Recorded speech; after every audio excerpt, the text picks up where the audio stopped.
దేవునికి స్తోత్రం.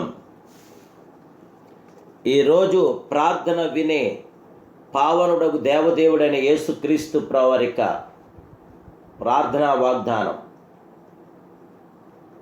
నా ప్రార్థన ధూపం వలెను, నేను చేతులెత్తుడ సాయంకాల నైవేద్యం వలెను నీ దృష్టికి అంగీకారమగునుగాక.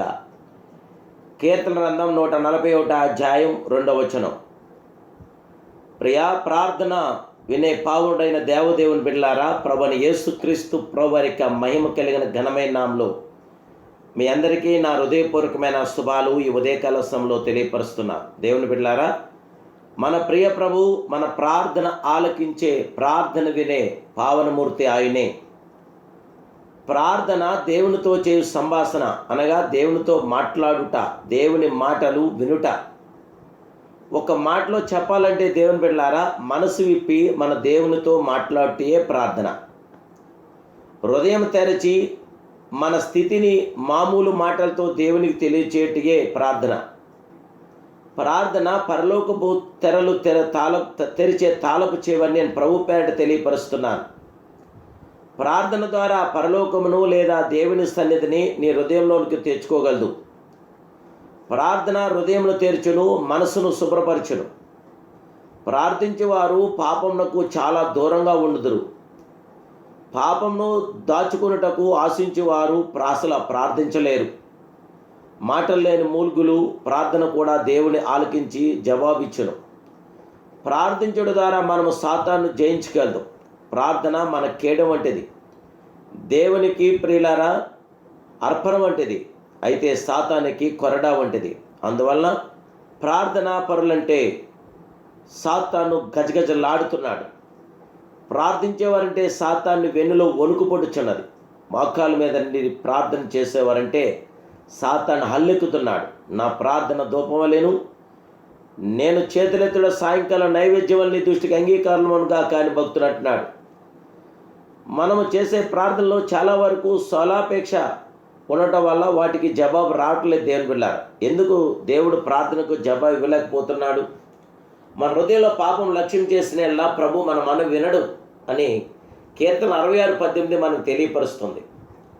ధర్మశాస్త్రం వినపడకుండా చెవిని తొలగించుకున్న వారి ప్రార్థన కూడా హేయమని దేవుని వాక్యం మనకు ప్రబోధిస్తుంది. సామెతలు 28:9. ప్రియులారా, వాక్యానుసారంగా జీవించకపోతే వారి ప్రార్థనకి జవాబు ఎంతమాత్రం కూడా రాదు. దేవుని బిడ్డలారా, వేషధారంతో చేసే ప్రార్థనకు జవాబు రాదు. అవిశ్వాసంతో ప్రార్థన చేసిన జవాబు వస్తుందో రాదో అనే తలంపులతో, అపనమ్మకంతో మనం ప్రార్థన చేసినా మనకి జయం కలగదు. మీ భాగం నిమిత్తమై వినియోగించడానికి దురుద్దేశంతో అడుగుదురు కానీ మీకేమీ దొరకట్లేదని దేవుడి వాక్యం మనకు తెలియపరుస్తుంది. దేవుడికి నిజముగా మీరు మొరపెట్టండి. తనకు నిజముగా మొరపెట్టే వారందరికీ యెహోవా దేవుడు సమీపంగా ఉన్నాడని 145వ కీర్తన 18వ వచనం తెలియపరుస్తుంది. నీతిమంతుల యొక్క ప్రార్థన ఆయన అంగీకరిస్తాడు. తగ్గించుకునేవారి ప్రార్థన ఆయన తప్పక వింటాడు. దేవుని బిడ్డలారా, యథార్థవంతుల యొక్క ప్రార్థన ఆయన అంగీకరించి అద్భుతమైన కార్యం చేసే మహాదేవుడే. ప్రార్థన చేయనప్పుడు మీరు అడుగుచున్న వాటిని ఎల్లా పొంది ఉన్నామని నమ్మండి, అప్పుడు అవి మీకు తప్పగా కలుగును. ఆయన చిత్తానుసారంగా మీరేదడిగినను ఆయన మన మనవి ఆలకించి మీకు అద్భుతమైన కార్యములు, ఆశ్చర్యకరమైన కార్యములు, ఘనమైన కార్యములు చేసి మీ జీవితంలో సంపూర్ణ విజయాన్ని ఇవ్వగల సంపూర్ణుడు, మహాగణుడు, మహోన్నతుడు, పరిశుద్ధుడు ఆయనే.